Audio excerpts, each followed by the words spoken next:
Hello, world, and welcome to ARM TV. ARM TV live streams are regular live stream episodes that cover the most interesting, disruptive technology trends facing developers in the near future. Our speakers are notable visionaries and innovators who delve into the latest technologies shaping the future of computing, their impact, and how to make them work for you.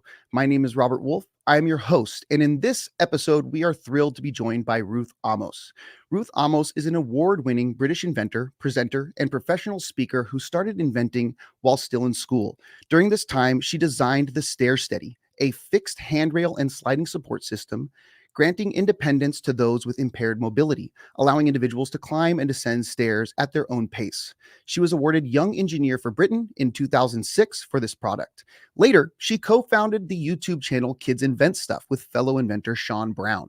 The channel brings to life kids' invention ideas, from 7-foot-tall dinosaurs that mop the floor to popcorn-firing doorbells. The channel has had millions of views, and each year thousands of children from across the world submit invention ideas, not to mention being featured on BBC's The One Show and BBC News. Each invention is one of a kind, novel engagement opportunities to inspire the next generation of engineers and inventors, from Raspberry Pi Lego hats to engineering musicals and record-breaking Rube Goldberg machines. Ruth will share some key insights with us. She will delve into the untapped well of innovation that children naturally possess, exploring the valuable lessons they offer in design, development, and problem solving.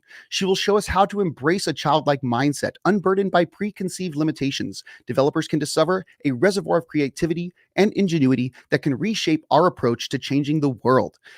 From imaginative innovations to fearless problem solving, children demonstrate a unique ability to think beyond boundaries. Now, we hope you will all enjoy the next hour with us, as we will be doing many more live streams like this in the coming months. So please do keep an eye on the ARM Developer Hub events webpage, where you'll be able to register for future ARM TV live streams like this one. Following the live stream, we'll be making this video available on demand through the ARM Software Developers YouTube channel. So please check it out. Feel free to share this with your fellow developers, and don't forget to subscribe. As a reminder, we opened a channel on our ARM Developer Discord server specifically for this event. Please take a moment to head over to the Discord server by following the link below. There it is. Here you can find or participate in live chats with fellow attendees, myself, and other people on the stream beyond this episode as well. Post any questions you have, and we'll do our best to bring this to our guest in our Q&A section. So I want to talk about Ruth Amos and how we met. Ruth Amos, we were at Open Sauce last year in 2023, and I just had such a pleasant time with her at our booth. We hung out with her and Colin Furs, who apparently is a good friend of hers. And we were talking about Kids Invent Stuff, all the things that the cool stuff that she's done in this live stream of hers. And eventually we ended up forming a little bit of a relationship, chatting on Discord, and finally ended up coming to the conclusion that we should host a show with her, talking about all the amazing things that she's done. So I think that without further ado, let's bring Ruth in now, because I actually had some questions for her before we kick this off. Ruth, how are you doing today? Hi, I'm good. Thanks for having me. Excellent. Yeah. So I don't know if you heard, I was just recounting our introduction, or how we met at Open Sauce. Do you remember that? Yeah, what a fab event. It was great, wasn't it? Yeah, no, I thought it was so cool because, of all the places you could have hung out at Open Sauce, all the booths, all the amazing things, you chose to hang out at the ARM booth. I think more than a lot of other places. We had so much fun.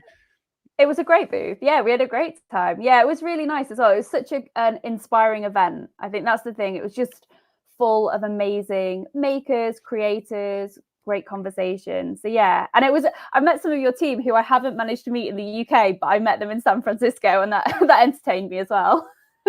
And so do you plan on going back this year by chance? I do. Yes. I'm going back. I'm excited, and it's going to be bigger and better. I can't wait. Yes, from what I understand. Yeah. And so you were talking to me in the green room before we started this broadcast about how there are lots of opportunities for people who are showcasing their projects, developers who are out there building something amazing that they can possibly apply to get a spot on the showroom floor, right? Yeah, so I think exhibitor spots are currently open, and there'll be more exhibitor spots than there were last year. So if you've got a cool project that you've been working on or something you want to show, then yeah, head to the open source website and apply to exhibit, because we'd all love to see it. There were some really amazing projects that we got to witness firsthand. I agree. And from what I understand, also, like as an exhibitor, if you have kind of this project that you've built, be it open source or something that you plan on taking to product at some point, I think that they don't charge you. That you can just kind of apply, and some of these spaces are available for free because they just want you to be able to showcase the stuff that you've been working on. So I think that's pretty amazing. But yeah, okay, Ruth. Enough about open source. Enough about ARM. Enough about me. Let's talk about you, and let's talk about your presentation today. So, do you have any teasers for the folks who are going to be watching us live or on demand? What's the hook here? What do you want to tell everyone before we dive into your presentation? Yeah, so I'm going to have to give a little bit of background to why all of these things are relevant. But what I'm really going to be talking about is why it's so important that we as adults kind of embed in our day-to-day lives some of these skills that come to children quite naturally. And yeah, I personally have learned how important they are and how much better my kind of engineering becomes when I take on those skills. And I think, yeah, if all of us as engineers and developers incorporated more of these into our daily working lives, I think we'd be even better than we are now at our jobs. So yeah, that's kind of where we're going with that. But there's a little bit of background that I have to kind of go through to kind of explain some of that. That's awesome. I'm super excited, Ruth. So I'm going to be sitting backstage watching this whole time.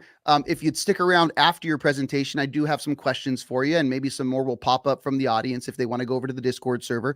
But I look forward to it, and I guess I'll see you in a little bit. Is that all right? Fab. Can't wait. Excellent. The floor is yours. And everyone, hope you enjoy. Thank you very much, Ruth. We'll see you in a little bit. Thanks. Hello. So yeah, my name's Ruth. I wear a number of different hats. But today we're going to talk about why fun and a number of other of these skills are so important, because children view the world in a way that we as adults could learn a lot from. And today we're going to explore some of those skills and lessons that you can take away and implement into your daily life as developers. And first of all, I just want to say it's such a pleasure to be joining you this afternoon. Growing up, my dad retrained to be a computer programmer, and he developed systems to be used in hospitals. And so from the age of about 7 or 8, he would bring home old computers. And at that age, none of my friends had old computers. It was a bit of a novelty. And he would teach me how to program in BASIC. And as a child, that truly felt like magic. It was like someone had opened this door and shown me something that I wasn't supposed to know. We would hack our favorite games, Prince of Persia, hence the lovely picture, the proper retro version. And we create this perfect spy computer with like a login that only I knew, or I'd create random programs that would tell my siblings jokes. And I felt like I'd been let into this secret magical world, somewhere that I could shape, design, and create to my heart's content. And when I told my dad I was coming here today, he was really excited. And yeah, I just want to say thank you for giving up your time and being here. So as Robert kindly introduced me earlier, I'm Ruth, and I accidentally became an inventor.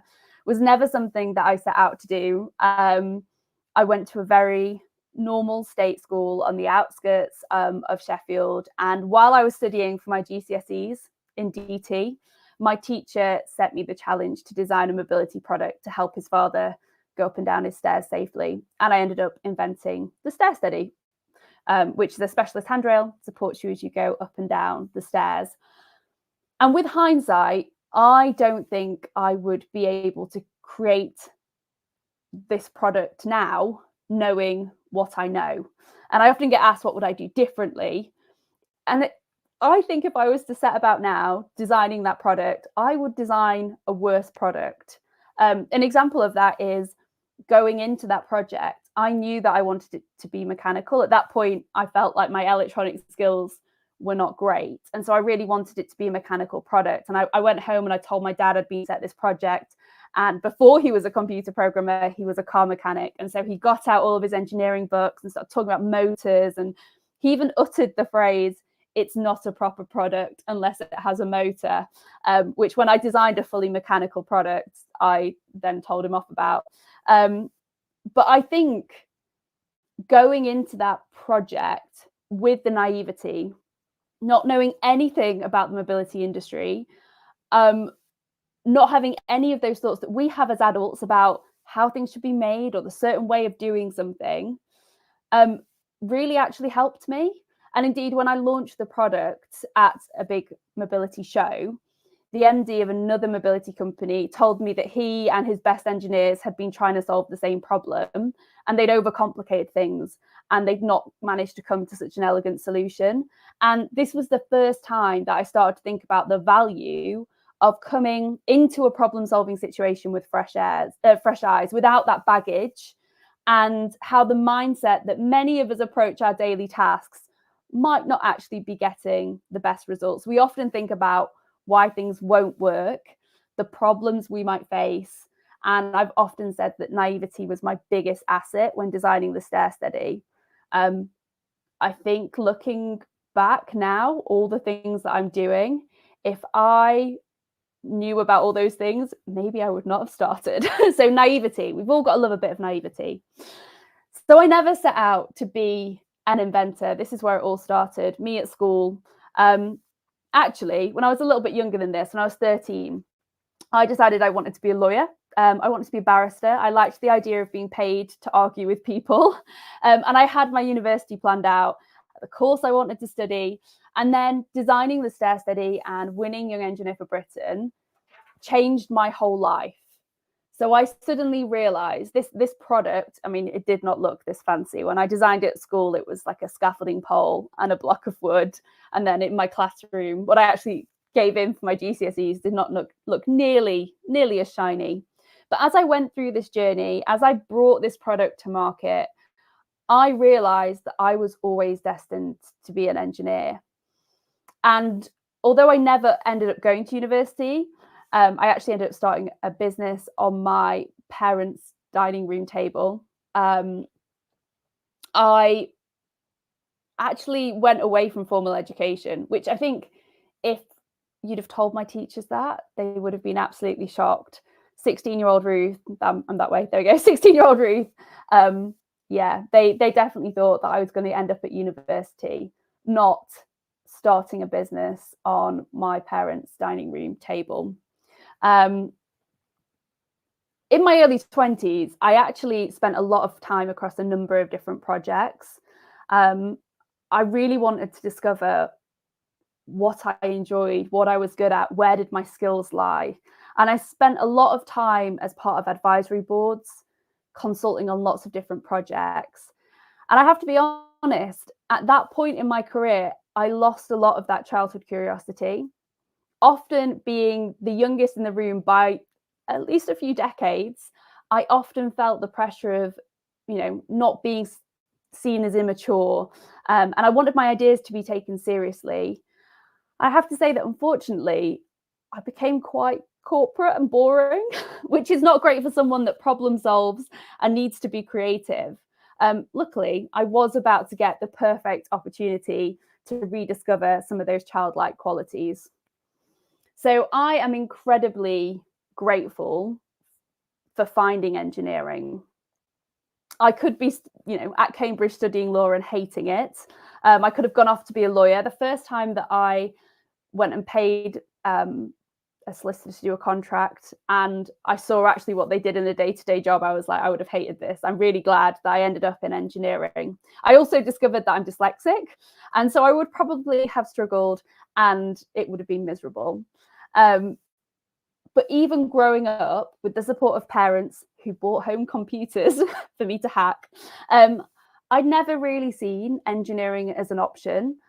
I thought it was for people who were far more important than me. I thought there were these special people that shaped the world around us. And I realized with the stair steady that actually our ideas matter and that we can be the ones that shape that world. And it made me think how many other young people were out there, particularly girls, that didn't realize the impact that they could be having in that engineering sector. And one day I kind of made it my mission. So for quite a while, I was going out and I was asking people, and I realized for me, growing up, I did a lot of engineering, but I never saw the first time that I won when I won Young Engineer for Britain was the first time that I ever met a female engineer, which is crazy. I got to the age of 16 And that was the first time that I ever met a female engineer. And from that moment, I was like, this is amazing. And I realized looking back, I'd watched all the right shows, you know, Scrap Heap Challenge, Robot Wars, but I'd never seen people like me making, you know, a lot of the time, if there was a woman on the show, she was presenting. And I realized that actually that's, you know, role models, representation, all those things matter. And I started to work on projects that did a lot around kind of STEM engagement. And I was reading a piece of research around when young people, particularly girls, start to form their views around what careers they can and can't do. And the research was showing that it was younger than anyone had ever expected. So, you know, if I ask people what they think, they kind of think maybe, you know, secondary school. Some people might even go to the upper end of primary. But actually, it's 6 or 7. Girls are deciding at the age of 6 or 7 what careers they can and can't do. And it made me realize that we needed to be working more with that age group. So me and my friend Sean decided to set up a project to do something about that. At the same time that that piece of research came out, there's a piece of research that showed more young people watched YouTube than mainstream telly, which I think is something that we can all see. It's a trend that has continued. And so we wanted to create a project that showed young people how exciting engineering is and engage them with it. And so we set up Kids Invent Stuff, which is a YouTube channel where we bring to life kids' invention ideas.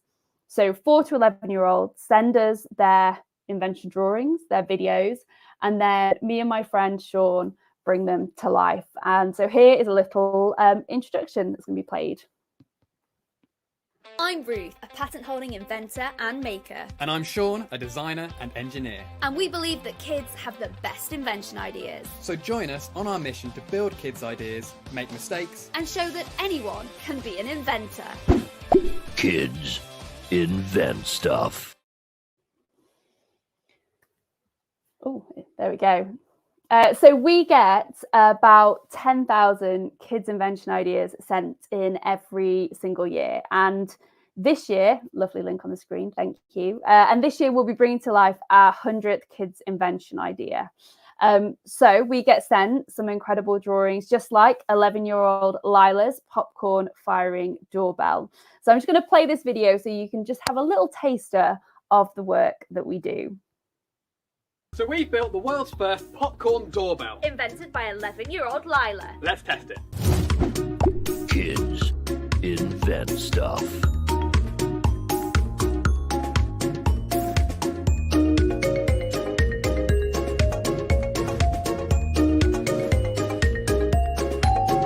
Thank you for activating the popcorn doorbell experience. Your popcorn will be with you shortly. Activating popcorn.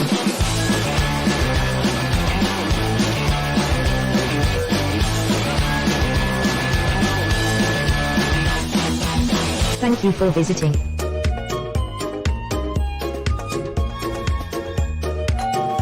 Thank you for activating the popcorn doorbell experience. Activating popcorn.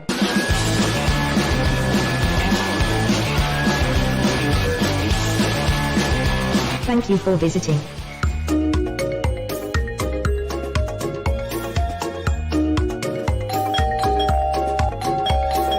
Thank you for activating the popcorn doorbell experience. Activating popcorn.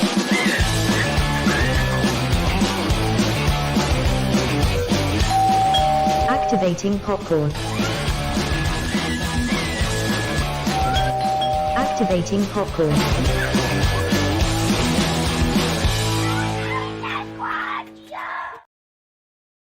So as you can see, I do a lot of very serious engineering on my day-to-day business. Talk about business. This is 6-year-old Ella's baby walker for adults. So you can do business on the go, business. But we've built loads of different invention ideas.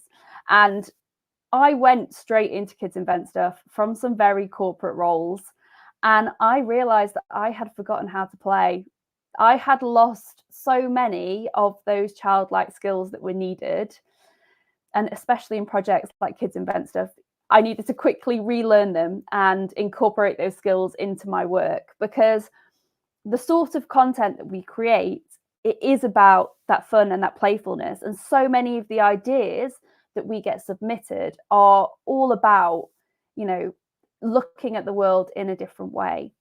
And as part of that work, we do face-to-face work in schools. And so I get to witness young people coming up with their ideas, young people telling me their thoughts, looking at the process in which they go about their everyday. And I started to incorporate more and more of those skills into Kids Invent Stuff, but also into my other corporate roles. And I found that they really helped. And so in a bit, I'm going to summarize kind of my top 10 of things that I've witnessed. But I thought you might like to see just a few more of the crazy inventions. Don't worry, I'm not going to show you 100 of them. So we've got Ella's Boss Baby, so you can do business on the go. As you can see, Baby Walker, we've got computer, we've got a phone and everything. And not only does Sean and I, obviously, we build all of these, we take them out, we make fools of ourselves, we film them, we put it on the internet. This is 10-year-old Jasmines slime firing gauntlets. This, lots of 3D printing in there. A lot of the things that we make use a real variety of skills. So although I had done programming when I was younger, as part of this project, I started to pick that up again. So whether, you know, a lot of the time we were using Arduinos to kind of activate different things, relays, you know, linear actuators, whether we were using Raspberry Pis. So personally, I've used them on personal projects, whether that's kind of activating Lego pumpkins, or whether it's hacking a giant unicorn, which I'll come on to in a bit, but we hacked a giant unicorn with a Raspberry Pi. A lot of the time we are, you know, we're doing things that maybe other people have done in a slightly more serious manner.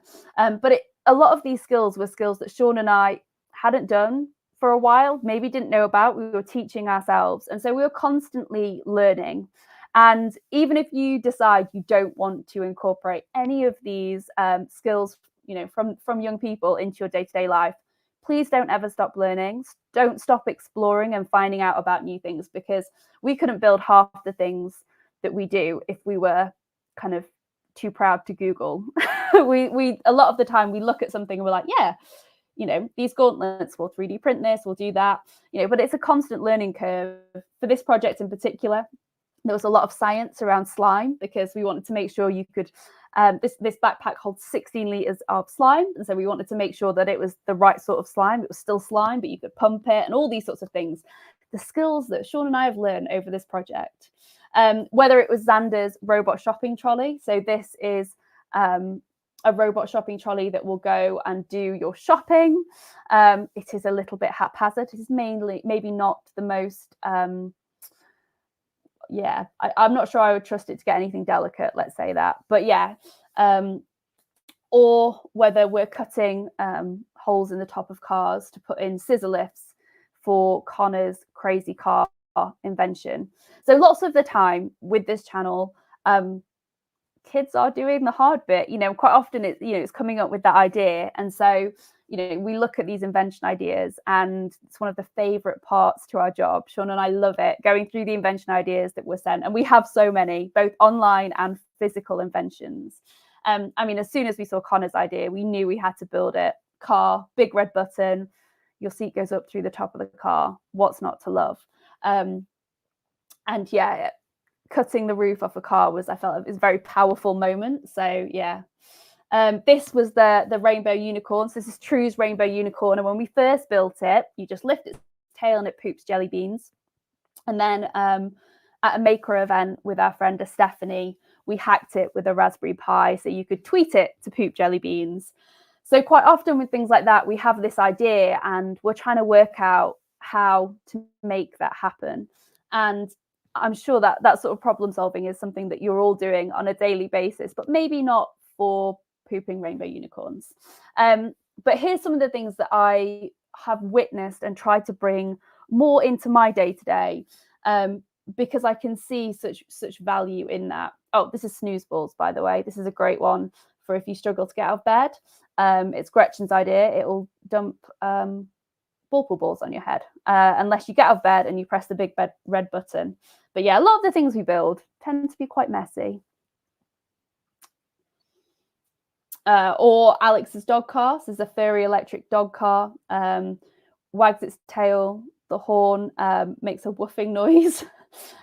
So yeah, we've built lots of weird and wonderful invention ideas, and as you can see, the pictures are submitted there. Sometimes they're videos, and then that's the blueprint. That's what we have to work with. So the picture on the left is literally pretty much all we're ever given, and then we have to kind of problem solve from that. I'm sure some of you feel like, you know, maybe some of the projects you get, you know, a blueprint similar, and you have to start making. So yeah, we've done all sorts of things, and a lot of the time, you know, we might be fabricating something, but we might also be coding. We might be looking. I've become a big fan of the microbit. So a lot of young people across the UK have been given microbits, and so we really want to start incorporating them more into our build. And I know that's something that ARM have been involved with, the microbit. So thank you for making such an awesome, being involved in such an awesome product, because I love what that can do. And in fact, the video that comes out the next week or so uses 2 microbits. We're using them to make sure we don't step on bugs. So yeah, but the skills that we can learn that come naturally to children, I often find as well, it's really interesting going into schools. I will work with early years, which is like reception, so 4 5-year-olds all the way through to year 6. And I definitely see, as children get older and as the education system becomes much more focused on exams, we do lose some of those skills. So I would, you know, I really want us to start relearning those, but also this is kind of a call out to those that have children as well. If you have young people in your lives, whether they, you know, your children or your, you know, nieces, nephews, friends, please encourage them to find ways to keep these skills, because we know as adults how important they are in our everyday lives. So yeah, creativity, that fresh perspective that a child brings. Quite often they will generate a situation that we as adults will have overlooked, and then you start to pull it apart and you think, yes, I can see why this is actually a really useful innovation. And it's all about that kind of experimentation, and children are naturally at a young age really great at that, and that links really closely to curiosity. Not only do I get to visit amazing primary schools across the UK and meet lots of different young people, but I also have a 5-year-old, and seeing a small person learn about the world around them, that curiosity, that asking questions, anyone that has a child will know that sometimes the but why can be a little bit frustrating, but sometimes having that idea pulled apart, you start to think, why do we do that? And seeing those kind of the ways that they will put 2 things together in a way that as an adult we might not. And I think that if we can, you know, keep that sense of wonder, continuously asking those questions to fuel that inventive thinking, then that's something that we should be doing, you know, seeking that understanding. And sometimes that leads to really innovative breakthroughs. When I first started Kids Invent Stuff, I hadn't really, you know, I'd made a few things, but actually my making skills, you know, weren't great. And I came to that with a real curiosity of how can we do that? I had no expectation that I myself necessarily knew how to solve that. So I would be constantly asking questions. I would be constantly, you know, why does that work like that? Watching videos, Googling things. And that knowledge has allowed us across the channel to build almost 100 inventions. I think if I'd started that project and I thought I knew everything and I wasn't curious about learning more, then that would have held me back. And I think so often in our jobs, we hit a certain level and we feel like we can't be curious. We can't be asking those questions because we should know the answer. And I just encourage you to keep that curiosity, to keep that learning. The next side of it is that playfulness. I came out of juggling lots of corporate jobs. I really was not feeling very playful. I was actually probably looking back, heading towards burnout. And one of the things that really saved me was that playfulness, was taking elements of play into that problem solving, you know, encouraging experimentation. And it's something that if you're struggling with, you can start to learn from those around you. So one of the things that Sean and a group of his friends used to do is they used to have this club that they randomly started, where they would meet on a Thursday night and they would all bring random things and they would have to create games. So it was called the Freestyle Games Club. And they would come along and, I don't know, they might bring a ladder or a melon or a cone or whatever it is.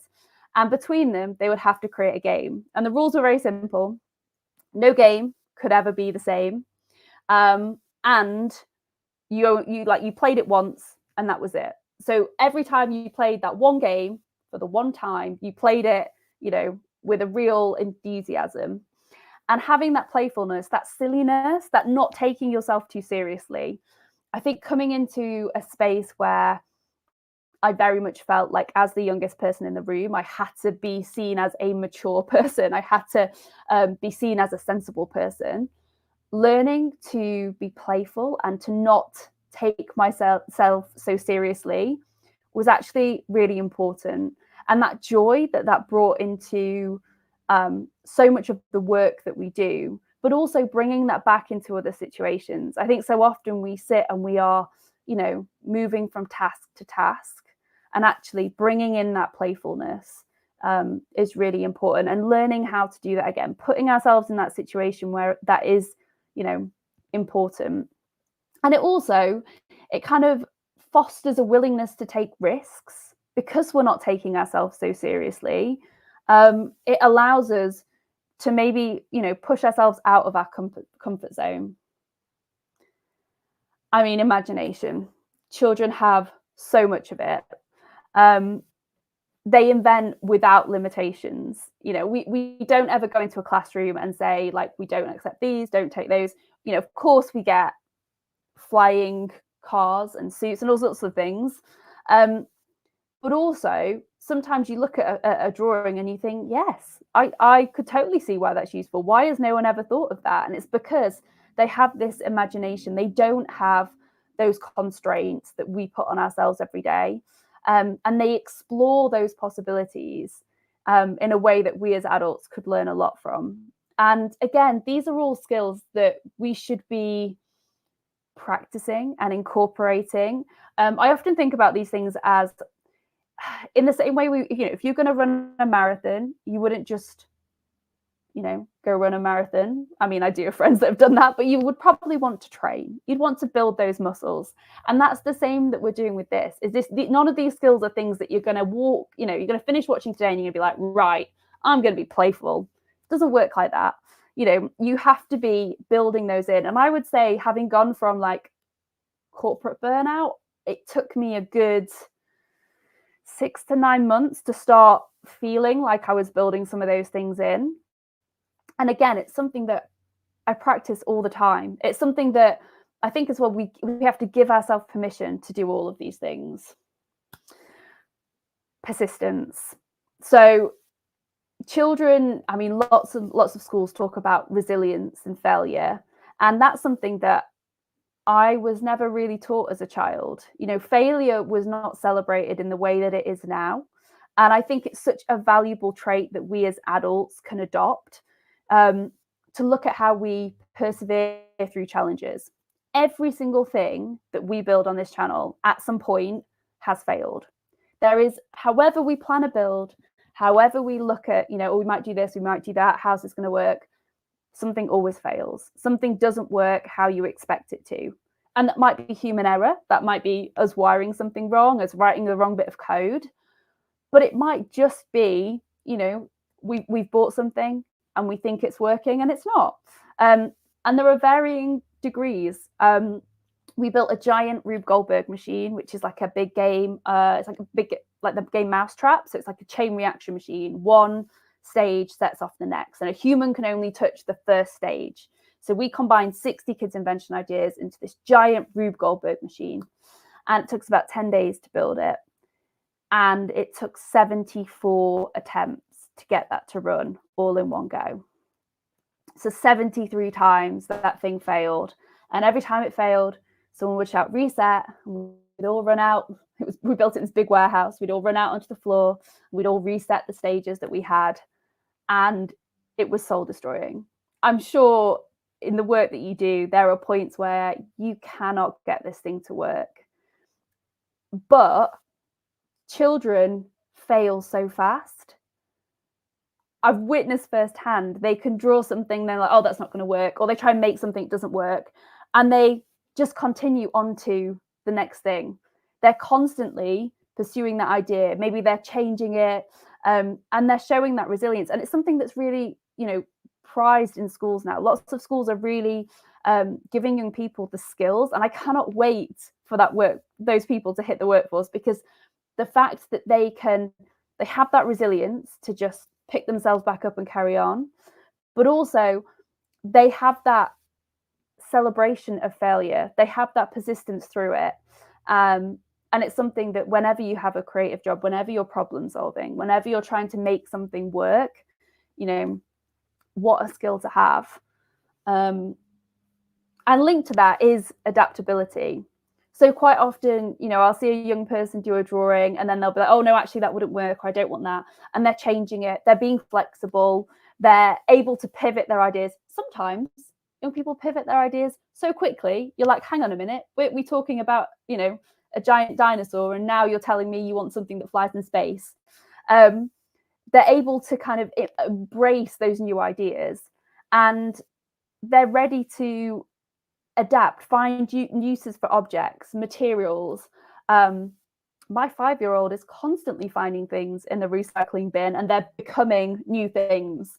He has a pretend plastic phone, which does all sorts of things. We spent 20 minutes the other day taking selfies on what is essentially a piece of plastic. He's constantly finding uses for these objects and these materials. It's all about how we're looking at those skills when it comes to that inventive process. So having that adaptability, that flexibility linked with that persistence, amazing. Now, this is one that's really interesting. I think sometimes as adults, we maybe don't like collaboration so much. We see it as, but what if someone's going to take my idea? Or what if this, what if I don't get the recognition for my work? But actually, working collaboratively with others, we get that diverse perspective. It enhances our creative problem solving. Children are really great at this. The amount of times, in fact, I was in a school yesterday and every class was doing it slightly differently. And in the first class, they were all working in groups and to come up at first with their idea. And there was one girl, she was like, I can't seem to think of it. And suddenly her whole table were like rallying around her, and they were, supporting her. But also, as soon as she came up with an idea, they're like, yeah, that's great. What if it did this? What if it did that? And they were all collaborating. And they ended up with this amazing invention idea, and, bouncing those ideas off each other, building up on top of each other's ideas. That's what happens when we make amazing things. No one just sets out there and makes a product from start to finish. I have, in fact, just finished writing a kids book that comes out next month, and it's all about 10 inventions that change the world around us. So the light bulb, the bike, you'll be glad to know the computer's in there. And the thing that I took away from all, researching all of those inventions is there isn't just one person. Everyone built on top of each other's ideas and collaborated. And one person did, took that step forward, and then the next one took the next. And it's just such an important part to create good solutions, to have that collaboration, to have different voices being heard. Number 8 is also something that I think we aren't great at as adults sometimes. It's celebrating our own work. Young people are always so proud to come up to me and tell me about their invention idea. They're always excited in other people's ideas. They're always celebrating their friends' ideas. And I love that. I think as adults, we don't celebrate enough. And I find myself going from one thing to the next, to another project, to, oh, actually, I've got to get this, I've got a deadline on this. And sometimes we don't stop and we don't celebrate. And that's something that really, it helps, with us to realize, actually, we're doing something good here. But also, it helps mark those milestones that we're, if we're just going from one thing to the next, what are we actually doing? It's those moments of celebration that help with that reflection as well. And so, yeah, we should celebrate the way that kids celebrate. They're so excited. They're so proud. They can tell you everything they've done, but they can also tell you everything that their friend's done. And that's what I love about it. Simplification. Now, this is something that I learned so much when I was doing stair study, and then when I, as an adult, looked back at the work that I'd done with that, because I was able to look at something, and in my head, I wanted a walker, a Zimmer frame for the stairs. I wanted it to be mechanical. It needed to have a locking device. That was, I had a very clear understanding of what I wanted to do. It was very, very simple. And the way the stair study works is very simple. It uses friction and it uses gravity. And you see that within children's ideas. They're coming up with really simple and effective solutions to problems. And they're showing us the value of that. We find when we're looking at different age groups, obviously we set the same task to every age group, draw an invention idea. Sometimes it's around a specific challenge. Sometimes it's just a random invention. Quite often we'll say, an invention to make yours or someone else's life better. And we do notice as we head towards secondary school that actually we start to overcomplicate things. We start to add different layers. And last week we did an event where we had primary school children and we had secondary school children. And we said, anyone can draw an invention idea. We'll just take the primary school ones to potentially make. And we've done it again at maker events. So we've said, anyone can draw an invention idea.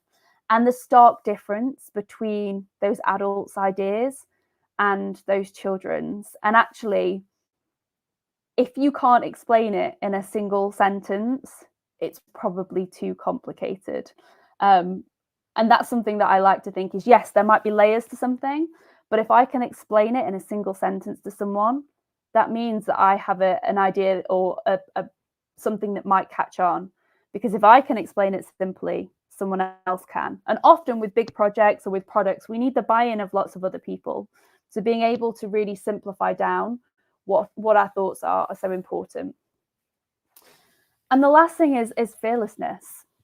So we've talked a bit about failure, but also there's, having a fearless attitude around rejection. We need to be taking really bold risks and to push boundaries. And that's what children do. They dive straight into it. They don't think about the failure. They don't think that they might have to persist through something. They are fearless, and they teach us to embrace that experimentation and to learn from those mistakes rather than being deterred from them. And seeing that, quite often when a young person has an idea and they're sharing that, or they're trying to, we do a lot of hands-on projects as well with young people where they're making things as well. And so, we've all made things. Sometimes things don't work, but actually they always get stuck in. It never stops them. That fear of failure is like, I'm not going to start because I might fail. You don't get that with children. They're just so excited to jump straight in, and they'll solve the problems along the way. And I know from my projects, particularly if something's a big project, I'll sit there and I'll think, oh my word, I'm almost paralyzed with that fear. And actually, if I just start, if I take that first step, quite often I start to see that path through that project, whereas I could have just sat there fearless, not wanting to start in the first place. And so I would really love if maybe you don't want to do all 10, maybe you're looking at that and you're thinking, I might just do 2 or 3 of those. But these are the 10 things that I have really tried to embrace across all aspects of my life, kids invent stuff, the corporate work that I do. And I've really seen the benefit of doing that. So I just want to say thank you so much for listening to me today. And I don't know, maybe there might be some questions. If not, I'm sure Robert has some, but it would be great if there are some on Discord. I have a ton of questions. And first of all, Ruth, what an amazing presentation. I just thought that was great. I need the snooze balls. That would probably eliminate Balls, 20 right? of the alarms. I set like 20 alarms every single morning, right? And they just go on and on all over and over again. And finally, eventually, I guess I wake up. Baby walkers. For adults, we need about 12 of those in every single arm office. So we can maybe start placing orders for that. And then Sounds while great. you were while you were going through those drawings that the children made, it literally awoken a memory I had. I drew an invention when I was, and I have it at my house. I wish I brought it with me today. It was You could have, so that would have been great. it would have been so great. So my mom used to kind of like tickle my back, right? And I was like, I want more back tickles. And so I was like, how can I get this from a machine or something? Because my mom's only gonna do like 5 or 10 minutes, whatever it is. So like I invented a back tickling machine, and it had, these arms that would go, and then the little joints on the arms, and then it had these hands, and you would lay on this conveyor belt or whatever it was. And I drew that out. I'm going to take a picture and I'm going to share it on Discord because I want to see oh my it. goodness. Yes, I have it. I'll have to find it. But yes, I wish I brought that with me today. So Ruth, I do have some questions though for you. You mentioned at the beginning, your story, formal education. And I am kind of curious because, in society, we kind of push people towards the formal education. I'm kind of just curious if you can offer a little bit more insight here in terms of, was it more difficult for you? Did you kind of feel that you just kind of flowed into this? I'm not saying, recommend to people to not go to school or anything, but, do you have any more advice you can offer for people who may be entertaining this path, the entrepreneurial path? Yeah, I think in some situations, so my plan was always, I was going to have a go at running a business. And if it failed, I'd give myself 3 years and I'd go back to uni and I would interview as a mature student, because that's what happens in the UK. You go back after so many years. And if they said, like, what were you doing? I'd have a really interesting story to tell them at interview. And that was kind of my plan. But then at the end of the 3 years, I had other projects and other businesses. So I never really set off thinking, oh, I'm not going to ever go to uni. But I do often wonder if I was going to do that now, if I was going to go back and I hadn't done, stair steady, I think I probably would have gone and got an apprenticeship. I think working at a company, a lot of my friends who did apprenticeships actually went and got a degree alongside it.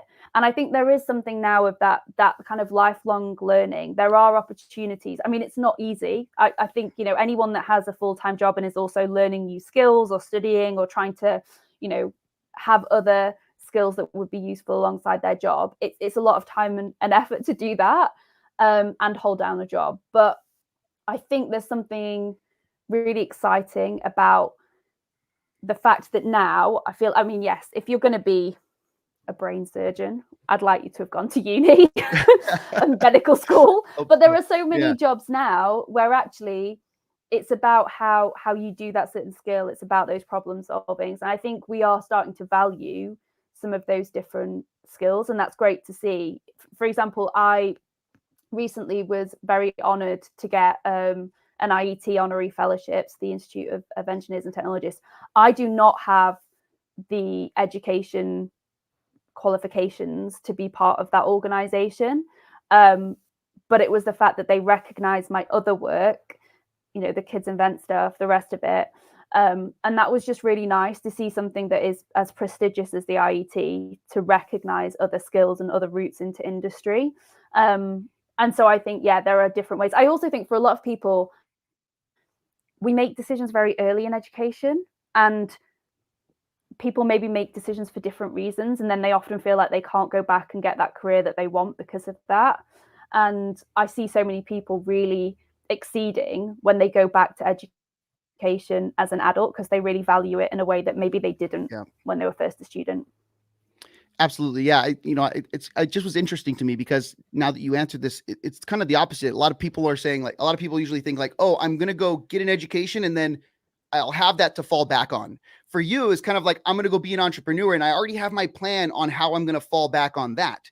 And so that's pretty cool. I like kind of your mindset there. And you thought of that when you were so young. I also think as well, there is this thing. I remember when I was very young, there were certain things that I was like, oh, I could do that job, or I want to do that. And I realized that actually, if you want to do a certain thing, it's really good to show people you can do it. So there are lots of students out there who, like, for example, are open source, or there are engineering things in the UK where their hobby is they create something, and from that they end up getting a job, or they end up because they've shown that they can do that thing. And I think it's always a great reminder that if you want to do a certain thing, no one is going to knock on your door. No one was going to knock on my door and say, we want to do some engineering show, you should host that, or whatever, because I'd never done anything like that ever. And so I was like, I want to show young people that engineering is for them. I should just do it myself. And I think there's that whole thing of, actually, if you want to do something, showing people you can do it is a really good start. Absolutely. Yeah, no, in the developer space, they always say, show me the code, right? Like that's what they say. Yeah, So Ruth, show me the code.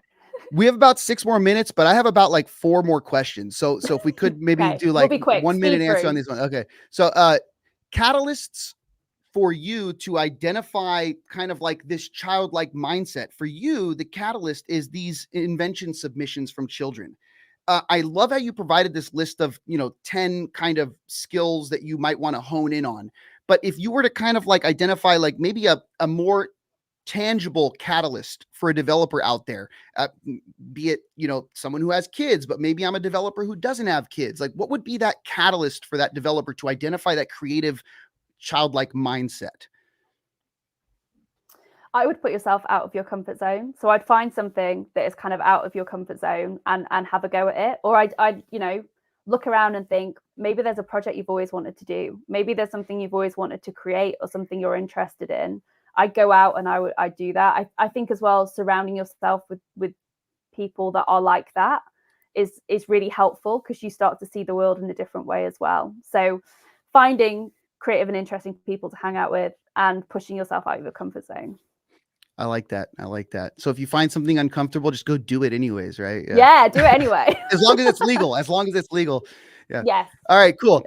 So I want to touch on this other part of your story. I really admire it. Like I said, female engineers out there. Earlier this month, we had International Women's Day. June 23rd coming up, we have International Women in Engineering Day. You said that you met your first female engineer when you were 16 years old. So I'd kind of like to give you a moment. Like, is there any advice you could offer to females in the space in STEM, exploring a career in engineering or development or software development? Any advice you'd offer for females out there who are looking into this space? I think that quite often it can be a bit tricky to be, in particular spaces, and I do lots of different things. It's a sliding scale of like how many male to female ratio you have in that space. I think you should always, the advice I was given when I first started was, you should always be yourself. You should never have to change yourself to be in that space. And if that space makes you want to change yourself, you're not in the right space. You should leave it. It's not worth it. I think as women in this space, we have a lot to give, and our insight on things is really important and valuable. And being often in the minority in a space, it's really important that we support each other through that. I have a really great group of other female makers, developers, engineers who kind of help me support me through that as well. And so I think that there's a lot I could talk about. I'm trying to just summarize it down. I think actually what's really important is the work that men can do in this space to be a good ally. I don't think it's about women necessarily changing or doing anything different. I think actually it's about what men can do to help make sure that their female colleagues' voices are heard in meetings, that their ideas are given, to the right, that if someone says something interesting, that you're backing that up and saying, yeah, what she said was really great. We should do that, or kind of giving that credit where it's due as well. And there's loads of books that you can read on that as well. But I think it's not just about what women can do in that space. It's about what men can do to be good allies as well. 100%. Thank you for that. Appreciate it. I do have some comments coming in from the community here saying today's presentation is inspiring. I've also traveled the entrepreneurial path after 3 years of college. Another one who says, I work with an innovation group within my company. There is so much that we need to do. I am a software developer, started at the age of 6. So many others should. So there's, good comments coming in here as well. We got enough time for, I think, maybe one or two more questions. Let me see here. So I wanted to talk on advice for developers who might be seeking collaboration in a somewhat complex space. Where do you seek support when you get stuck? I know you have, your co-host who helps you with, kids invent stuff, but I'd imagine that you two get stuck on things sometimes and you have to have a circle of your own or resources of your own that you go to. So what might those resources be? Yeah, so I mean, we have a few different group chats with other makers. I think the one thing about the maker community is, particularly if you're making things, you're filming it and you're putting it on the internet, there is a kind of small group of people who make that sort of content, and everyone is really lovely and supportive. So I think you mentioned Colin when we met at Open Source. So Colin first, I met Colin probably about 6 months into doing kids invent stuff. And it was really great to have someone who wasn't in the day-to-day building to be like, hey, you've probably done this before. Quite often the question would be, we're thinking of doing this, will I die? We also have another little WhatsApp group of a few other creators who make things, and it's literally titled, Is This Illegal? And we like to be like, hey, I'm thinking of building this. Can anyone see any reasons why I might get a visit from the police? And I think having that community around you and having those people that are your like ride and die and that can help you and that support you and that understand some of those things are really important. Stephanie that I mentioned, we had the unicorn. I love it, Stephanie. She's like one of my favorites. Yeah. She is literally like, although we live, she's in America and I'm in the UK, we like talk all the time. We're constantly like feeding ideas off each other. We're trying to work out, I'm thinking of doing this. She's a developer in her past, like previous job. And so quite often, if I'm looking at something that involves code or I'm like, how do I do this? What about that? And I think having those people, it's that community. It's so important. And that group of people have kind of kept us going, through all sorts of things. Some of those videos, Snooze Balls was filmed in Colin's workshop over COVID. I didn't have a workshop. I hadn't built this workshop then. And the support of all those people really, allowed us to build bigger and better things. Very nice. Yeah. So Ruth, we are at the top of the hour. I appreciate all of your answers. I appreciate you spending the time with us. There's people right now in the Discord chat saying, let the show overrun, please. Let it run over the time. We can't. I'm so sorry. But it just truly was a pleasure, Ruth. And I mean, is there any last things you would like to say before we close this one out? I just want to say, like, the work that everyone does, it is truly magic. As someone from the outside, I think sometimes when we're in our kind of day-to-day, we forget about how incredible the work that we do actually is. And I think anyone that sits within that engineering space that is, developing new things is, whether you're pushing boundaries or you're just trying to make something work better, like, it's such an important job. It's so, and I think we forget that sometimes. We get lost in that mundane day-to-day. So I just want to say thank you for spending your time this afternoon. And thank you for all that you do. And let's hold on to that magic a little bit more. Awesome, Ruth. Well, thank you very much. And if you don't mind, I'm going to close this one out real quick. Is that okay? Go for it. All right. Excellent. Excellent. Yeah. So on behalf of ARM, the ARM Developer Program, and all of those involved in making ARM TV happen, we'd like to thank you very, very much for attending this event. Once again, a huge thanks to you, Ruth. I mean, this has just been a pleasure. I don't know who else in the world gets to spend time with you like this. I think this was just awesome. But yeah, thank you so much. And as a reminder, make sure you check out the ARM Developer Program at arm.com/developer program and our ARM Developer Hub at arm.com/developer-hub. For continued learning and opportunities, you can also contribute to our ARM learning paths, and you can go check that out through the Developer Hub as well. Last reminder here, don't forget to check out Kids Invent Stuff. All the stuff that Ruth talked about, all of the cool inventions that she's been working on, you can go to kidsinventstuff.com, or you can go watch these videos on the YouTube channel at youtube.com/c/Kids Invent Stuff. So on behalf of ARM, once again, thank you very much. We look forward to seeing you all next time on the next ARM TV. Bye, Ruth. Bye, everyone. Take care. Thank you. Bye. Bye.